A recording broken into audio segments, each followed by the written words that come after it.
Welcome to Jai astro Tamil. இன்றைக்கி நம்ம எல்லார் மனசுலேயும் ஒரு கேள்வி எழுந்துக்கிட்டே இருக்கோம். எதுக்காக கடவுள் நம்மை சோதிக்கிறார், ஏன் என்னை மட்டும் இவ்வளோ சோதிக்கிறார் அப்படிங்கிற கேள்வி நம்ம எல்லாரோட மனசுலேயும் கண்டிப்பாக ஏதாவது ஒரு காலகட்டத்தில் வந்துட்டு போயிருந்திருக்கோம். இதுக்குண்டான பதில் எங்கே தேடியும் கண்டிப்பாக கிடைச்சிருக்க வாய்ப்பில்லை. இதுக்கு ஒரு பதில் இருக்குங்க. அது ஒரு குருகுலத்தில் ஒரு குரு பாடம் நடத்திட்டு இருக்கும்போது சீடர் கேள்வி கேட்குறாப்படி. அதுக்கு குரு அழகாக பதில் சொல்கிறாரு. இந்த கேள்விக்கு உண்டான பதில் அது. இதை பற்றி நீங்கள் தெரிஞ்சுக்கிறதுக்கு முன்னாடி நம்ம சேனலில் இது போன்ற நிறைய ஆன்மீக சம்மந்தப்பட்ட விஷயங்களும் ஜோதிடம் சம்மந்தப்பட்ட விஷயங்களும் பதிவாக வந்துட்டுருக்கு. அதனால் நீங்கள் இதை நம்ம சேனல் சப்ஸ்கிரைப் பண்ணிங்கன்னா நீங்கள் தொடர்ந்து இது போன்ற விஷயங்களை நிறைய தெரிஞ்சுக்கிறதுக்கு உண்டான வாய்ப்புகள் இருக்குது. அதனால் சப்ஸ்கிரைப் பண்ணுங்கள். அதே போல் உங்களுடைய உறவுகளுக்கும் நண்பர்களுக்கும் நம்ம சேனலை ஷேர் பண்ணுங்கள். நீங்கள் அனுபவித்த நீங்கள் பார்த்து கற்றுக்கிட்ட விஷயங்களை அவங்களும் கற்றுக்கணும் இல்லைங்களா? அதனால் அவங்களுக்கும் நீங்கள் ஷேர் பண்ணிவிடுங்க. இப்போது கதைக்குள்ளே போகலாம். ஒரு குருகுலத்தில் மாணவர்களுக்கு பாடம் நடத்திட்டுருக்கிறாரு குரு. அப்போது யாருக்காவது ஏதாவது சந்தேகம் இருந்தால் கேளுங்க அப்படின்னு சொல்லி குரு கேட்குறாரு. அதுக்கு ஒரு மாணவன் எந்திரிச்சு, குருவே, அனைத்தும் அறிந்தவர் இறைவன், அப்படி இருந்தும் நம்மளை எதுக்காக சோதிக்கிறாரு, எதுக்காக இவ்வளோ கஷ்டங்களை கொடுக்குறாரு, கஷ்டங்களையே சந்திக்காமல் இறைவனோட அருளை பெற முடியாதா அப்படின்னு சொல்லி கேள்வி கேட்குறான். அதுக்கு குரு சொல்கிறாரு, நல்ல கேள்வி, இதுக்கு நாளைக்கு உனக்கு நான் பதில் தரேன் அப்படின்னு சொல்லிட்டு குரு போயிடுறாரு. மறுநாள் வகுப்பு ஆரம்பிக்குது. எல்லாரும் ஆவலோடு காத்துக்கிட்டு இருக்காங்க. குரு நேற்று கேட்ட கேள்விக்கு என்ன பதில் சொல்ல போகிறாரு அப்படின்ட்டு ரொம்ப ஆவலாக காத்துட்ருக்காங்க. அப்போ குரு வராரு. மாணவர்களுக்கு முன்னால் 2 மஞ்சாடிகளை வைக்கிறாரு. 2 மஞ்சாடியும் பார்க்குறதுக்கு ஒரே அளவில் ஒரே மாதிரி இருக்குது. ஆனால் உள்ளே என்ன இருக்குன்றது யாருக்கும் தெரியாது. அப்போது குரு மாணவர்கள்கிட்ட கேட்குறாரு, நேற்று நீங்கள் கேட்ட கேள்விக்கு பதில் இந்த மஞ்சாடியில் தான் இருக்குது அப்படிங்கிறாரு. பசங்கள்லாம் திருன்னு முழிக்கிறாங்க.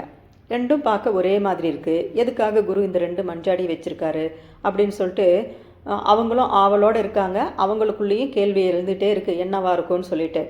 அப்போது கேட்குறாரு மாணவர்கள்கிட்ட, இதில் ஏதாவது உங்களுக்கு வித்தியாசம் தெரியுதா அப்படின்னு சொல்லி கேட்குறாரு. மாணவர்கள் பார்த்துட்டு 2ம் ஒரே மாதிரி தான் இருக்குது, இதில் எதுவும் வித்தியாசம் தெரியலையே, அளவுலையும் ஒரே மாதிரி இருக்குது, கலர்லேயும் ஒரே மாதிரி இருக்குது, பார்க்குறதுக்கு எந்த ஒரு வித்தியாசமும் இல்லாமல் 2 ஜாடியும் ஒரே மாதிரி தான் இருக்குது, எங்களுக்கு வித்தியாசம் தெரியல அப்படின்னு சொல்கிறாங்க.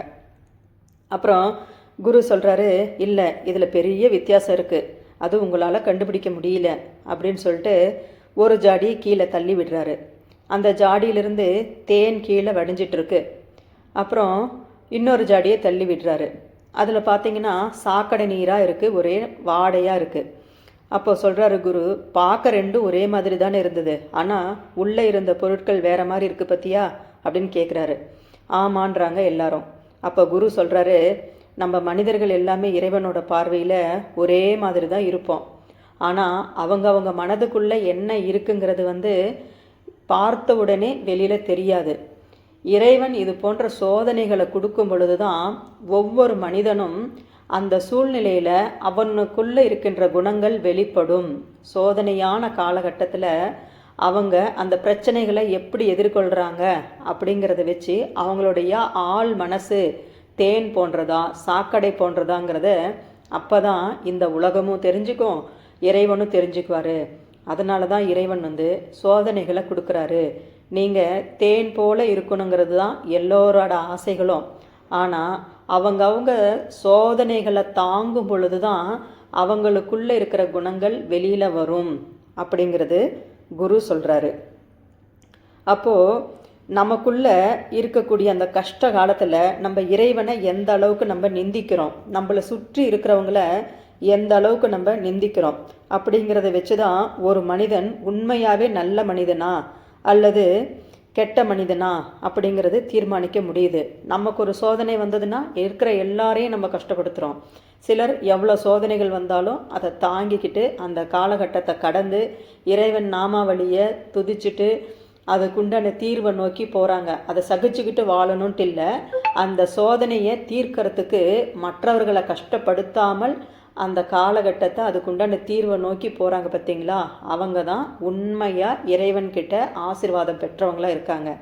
நமக்கு ஒரு ப்ராப்ளம் வந்த உடனே நம்ம பக்கத்தில் இருக்கிற எல்லாரையும் துன்புறுத்தி அந்த கோபத்தை கஷ்டத்தை மற்றவங்க மேலே திணிச்சு நம்ம வாழ்கிற பார்த்திங்களா, அந்த வாழ்க்கை வந்து கேவலமான வாழ்க்கை தான். அது அடுத்தவங்களை துன்புறுத்தி வாழ்கிற வாழ்க்கை.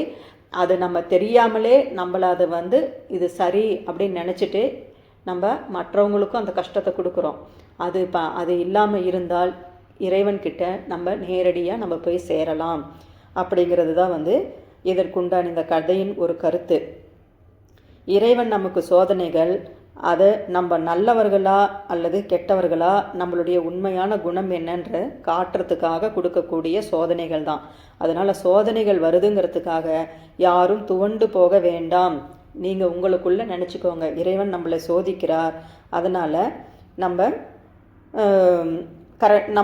நம்ம வழியில் நம்ம குணங்கள் மாறாமல் எவ்வளோ பெரிய பிரச்சனைகள் வந்தாலும் குணம் மாறாமல் நம்மளாக இருக்கணும் அப்படிங்கிறது நம்ம இறைவனுக்கும் இந்த உலகத்துக்கும் காட்டணும். கெட்டவர்களுக்கும் சந்தர்ப்பம் கிடைக்காத நல்லவர்களுக்கும் பெரிய வித்தியாசம் இல்லைங்க.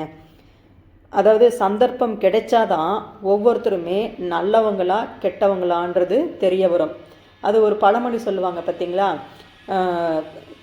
அதாவது சந்தர்ப்பம் கிடைக்காத வரையில் எல்லா ஆண்களுமே ராமன் தான், சந்தர்ப்பம் கிடைக்காத வரைக்கும் எல்லா பெண்களுமே சீதை தான் அப்படின்னு சொல்லுவாங்க. இது வந்து கிராமப்புறங்களில் இருக்கக்கூடிய ஒரு பழமொழி. அப்போது சந்தர்ப்பம் கிடைக்காத வரைக்குமே எல்லாருமே நல்லவங்க தான். சந்தர்ப்பம் கிடைத்தும் அந்த தவறை செய்யாமல் நம்மளாக இருக்கும் பார்த்தீங்களா, அதுதான் உண்மையான ஒரு பக்தி, உண்மையான நம்மளுடைய குணம். இறைவன் நம்மளை சோதிப்பதும் உண்மையான குணத்தை அறியதானே தவிர இறைவன் வந்து அவர்கிட்ட போய் நம்ம அழுது மன்றாடணும் அப்படிங்கிறதுக்காக அல்ல. அவரை தேடி அப்போ தான் நிறைய பேர் வருவாங்க, உண்டியலில் காசு போடுவாங்கன்றதுக்காக அல்ல. நம்ம யாருன்னு நம்ம தெரிஞ்சுக்கிறதுக்காகவும், நம்மளே கடந்து வந்த பாதையை பார்க்கும் பொழுது இந்த சூழ்நிலையை நான் இப்படியெல்லாம் கடந்து வந்தேனா அப்படிங்கிறது நம்ம யோசிக்கணும்.